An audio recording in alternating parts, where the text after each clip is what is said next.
One of my favorite movies is the adventure comedy, The Princess Bride. I'm not alone here, that's good. In one pivotal scene, Princess Buttercup has just been abducted by the dread pirate Roberts on the eve of her forced marriage to the odious Prince Humperdinck.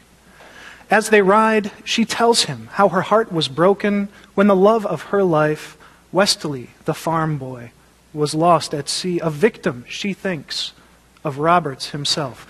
And, spoiler alert, Roberts is actually Wesley in disguise. The pirate scoffs at her, calling her faithless, and she replies, "You mock my pain."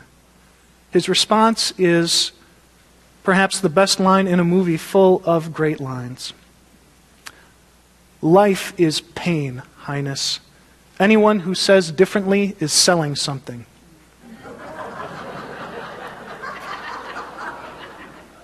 And the hell of it is, he's right, or at least partially right.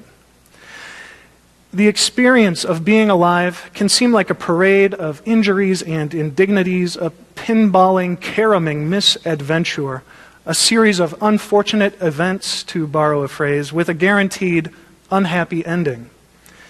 Indeed, there are many who think, as I do, that the origins, or at least one of the origins, of spirituality and religion is our awareness as an animal, our deep inner awareness of the fundamental painfulness of being alive, capped with the certainty of our own death. To put it another way, one can think of all religions as behavioral technologies that our ancestors developed to allow them to cope with existential dread. Of course, these practices don't always work as advertised. As British author Susan Ertz once wrote, "Millions long for immortality who don't know what to do with themselves on a rainy Sunday afternoon." As a hospital chaplain, I see a great deal of pain, suffering, and death. And I hear much about how people do and don't cope with pain, suffering, and death. I think this is one reason that I often hear from others about what a hard job I must have. It's in the nature of my work to be intimate with aspects of life that are more commonly held at a comfortable arm's reach. This morning, I want to explore with you some of the lessons I've learned in my work about navigating and, at times, embracing existential pain. The perhaps unexpected roots of some of those lessons, and how the pursuit of happiness isn't all it's cracked up to be. This morning, we have spent special time remembering and holding in our hearts the impact of the genocide the Nazis attempted in the 1930s and 1940s, their horrific attempt to eradicate entire groups of humanity: Jewish people, gay people, Polish people, Roma people, gender non-conforming people, Slavic people, disabled people, and more. All told, the Nazis and their abettors murdered nearly 20 million people by some counts. Murdered them in a horrifyingly matter-of-fact manner that led Hannah Arendt to reflect on the banality of evil as personified in Adolf Eichmann. Perhaps it was the systematization of the slaughter, its terrible thoroughness, the manner in which the most abominable acts of cruelty were endorsed and carried out as though they were perfectly natural and logical, that has cemented the Shoah so prominently in our collective minds and hearts. Perhaps that matter-of-fact quality is what gave rise to a whole field of theological inquiry dedicated to answering questions of faith in light of the Shoah. Is it still possible to talk about God? Is it possible for people to have faith in anything? How can life be said to be anything but random and purposeless in the face of such senseless evil?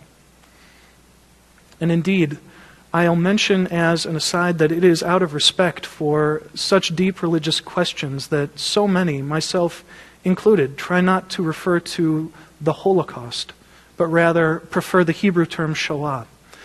The word Holocaust comes to us from the Greek and literally means burnt offering, in the sense of the animals that were ritually sacrificed and burned during worship at Greek temples, as offerings whose sacred smoke was intended to curry favor with the gods. Particularly when one considers the millions whose bodies were burned in the concentration camp ovens, the term comes to feel grotesque, even unutterable.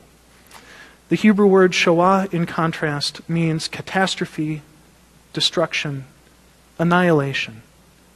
And it is a far better fit for both the events of the genocidal project as well as the moral horror and revulsion one feels when contemplating it. One answer to the question of whether the Shoah had exposed the underlying meaninglessness of life was offered almost immediately after the war's end by a survivor of the camps who had lost his pregnant wife and the rest of his immediate family except for one sister to the genocide. We heard his words read by Maddie Tuning as our chalice lighting this morning. Viktor Frankl was a Viennese psychiatrist and neuroscientist who survived imprisonment at Theresienstadt, Auschwitz, and Dachau. His seminal book, Man's Search for Meaning, was first published in 1946. It was an immediate response to the genocide. Its original title, translated from the German, was Nevertheless, Say Yes to Life. A psychologist experiences the concentration camps. It is a rich and harrowing book, one that I cannot hope to do justice to by summarizing in such a short time. And so I will briefly share its main themes, which have had a great impact on my ministry as a chaplain. Frankl's chief insight was, to paraphrase Nietzsche, a person who has a why to live can bear almost any how. In other words, the common denominator Frankl saw in those who survived the camps was that their lives were tethered to some deeper meaning or purpose. This tether gave them the resilience to endure the unendurable, that even in a situation where almost everything had been taken away from them, at the utter mercy of events far beyond their control, they still possessed self-determination over their response to circumstances. We see this in the story of Ms. Senish, who gave us the words to Eli, Eli, who chose, even as she was being executed by firing squad, to defer the blindfold offered to her in order that she might look into the eyes of her murderers. For Frankl, this tether, this sense of deep meaning was twofold. His love for his wife and his desperate desire to survive the war and see her again, and his professional analysis of the circumstances he encountered, and his hope to lecture and teach about the psychological lessons of his time in Auschwitz. Indeed, as Beth told us and educated us about Theresienstadt, it was a camp that tried to give the illusion of normalcy. And Frankl gave many lectures as a psychiatrist in his time at Theresienstadt. Frankl's analysis found three common well springs of life-sustaining meaning: engagement in meaningful work, deep love for another person, and courageous response to adverse circumstances. For Frankl, and this is a view that I have adopted for myself and in my work as a chaplain, meaning resides within each of us and within the choices we make in response to the circumstances that life throws at us. As a chaplain, I encounter and understand this in several ways. I was never much of a theist, but if I had been, my studies of human history and my work in the hospital would have utterly disabused me of any notion that bad things happen to bad people and good things happen to good people. No. I sometimes joke that if I ever leave chaplaincy, it will be to found a church dedicated to opposing this notion. Whether it's the idea of a retributive or rewarding God, or of a conception of karma that assumes a zero-sum, you get what's coming to you nature of the world, or a notion that good and ill fortune are things that we manifest out of positive thinking or a lack thereof. I will found this church, and I will call it Our Lady of Stuff Happens.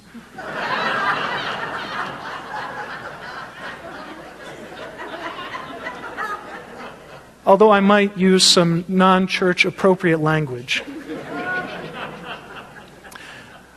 Our mission in this made-up church will be to spread the good news of meaning-making and to do whatever necessary to guide people away from these theologies that, at best, defer responsibility for making sense of pain, suffering, and death, and at worst have the potential to turn God, or whatever name you give to that which is best and most connective and most sustaining in our lives, that have the potential to turn this into a source of sadism, of monstrous unrelatability.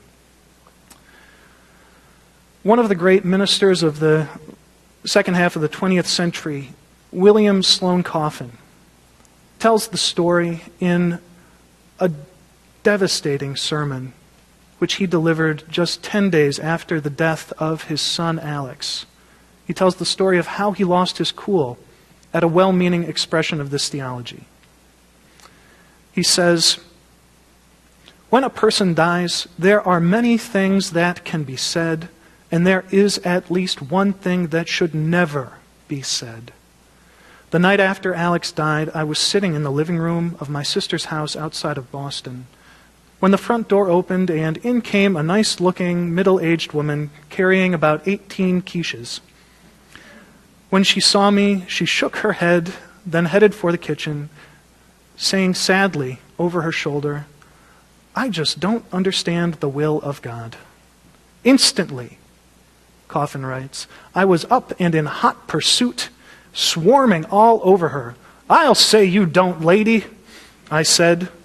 For some reason, nothing so infuriates me as the incapacity of seemingly intelligent people to get it through their heads that God doesn't go around this world with his fingers on triggers, his fists around knives, his hands on steering wheels.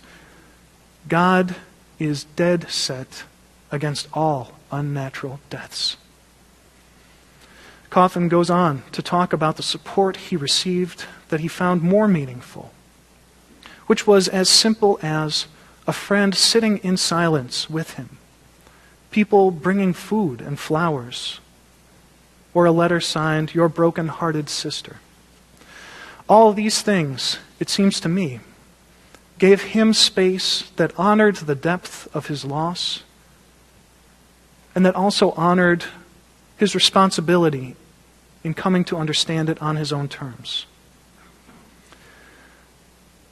Another way in which I find Frankl's theories in my work is that Henry David Thoreau's observation about the mass of people living lives of quiet desperation is as true now as it was 160 years ago.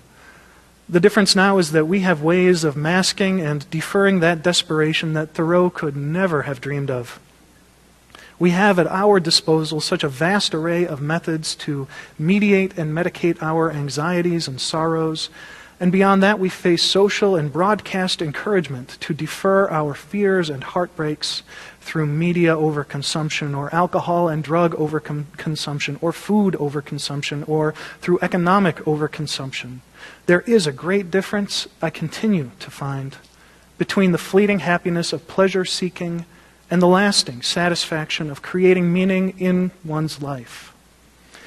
Whether we have considerable financial resources or not, There are so many really quite enjoyable ways we can anesthetize ourselves from the sometimes painful, always arduous work of making sense of our circumstances.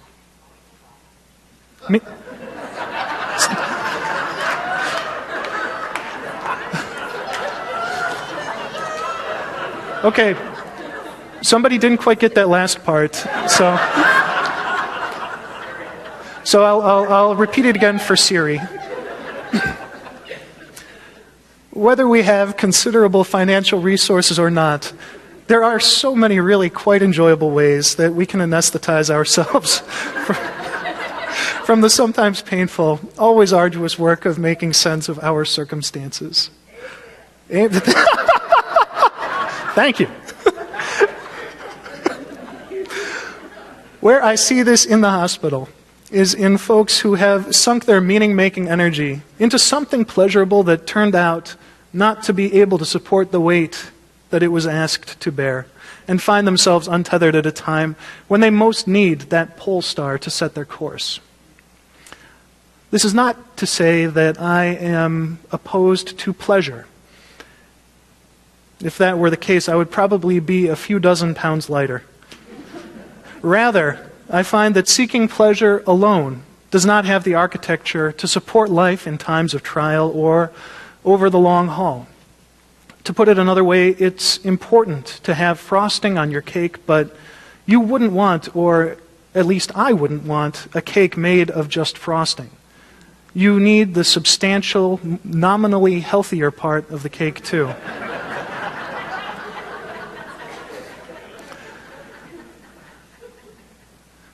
Finally, I see Frankl's ideas about meaning at work in the lives of those who, in times of great sickness or at reaching life's end, are able to look back with satisfaction, who have deep and meaningful relationships with the people in their lives, who are able to depart life without a feeling of unfinished business, who have the resilience to adapt to adverse news and situations.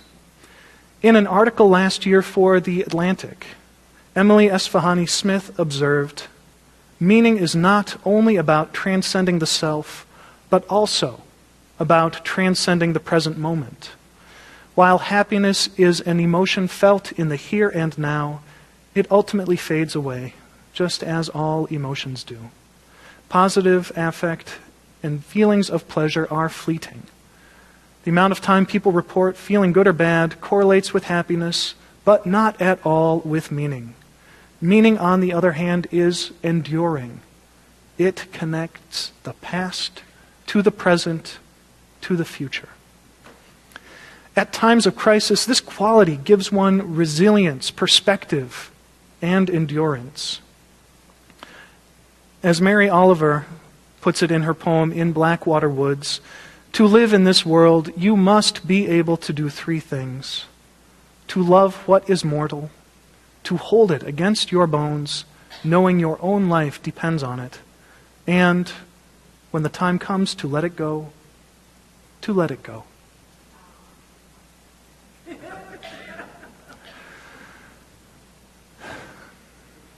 If you are sitting here today, if you're here with me in whatever form, there's a better than average chance that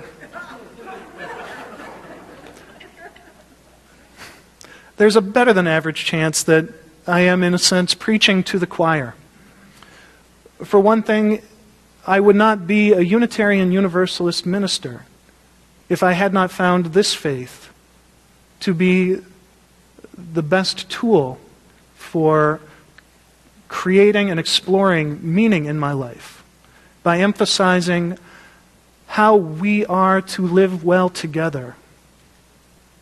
As Unitarian Universalists, we deeply strive for this meaning. We are called to it by the principles we affirm and uphold. Further, my experience with this church, with Mount Diablo Unitarian Universalist Church, has been that it is full of people who are leading meaningful lives, deeply meaningful lives, and that the programming, worship, and vision of the church and its ministry make this place into something of a sense-making machine. There are so many ways, as members and friends of this church, so many avenues we have at our disposal to explore these meanings, to find something that we can deeply connect to, something that can be that tether. And there are so many people who you need but to look at the way they conduct their lives in order to pick up a few tips or suggestions or opportunities for mentorship.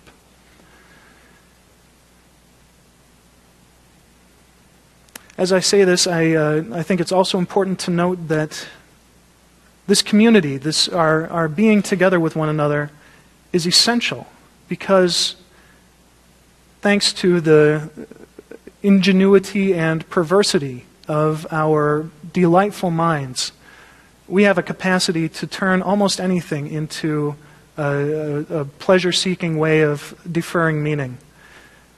It can be tempting to dive too fully into that which we find most important. Without care, without support and guidance, we might find ourselves overextended, perhaps in a codependent role in a relationship, or using our once meaningful work as a distraction from the pain of life. We need each other in this journey, in this way as in so many others, to check in with, to give and receive support and guidance, and to act in a sense as emotional booster shots.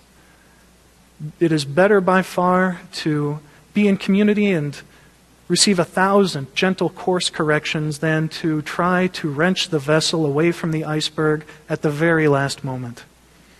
I've tried that. It's hard. I'll close with maybe the most important advice that I could give, because if you hadn't been paying attention up till now, hopefully you'll tune back in and at least hear this part.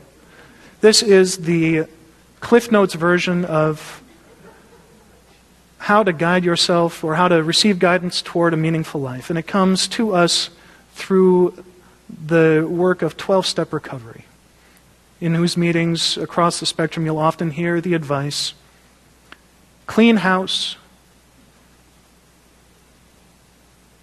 work with others, do service. 6 words. That's all you need to know. If there's one thing I hope you take away from this, it's those concepts, because they will guide you in a healthy direction. If there's another thing, I hope it's to go to your local library and check out a copy of Viktor Frankl's work, Man's Search for Meaning, because it is a life-changing book.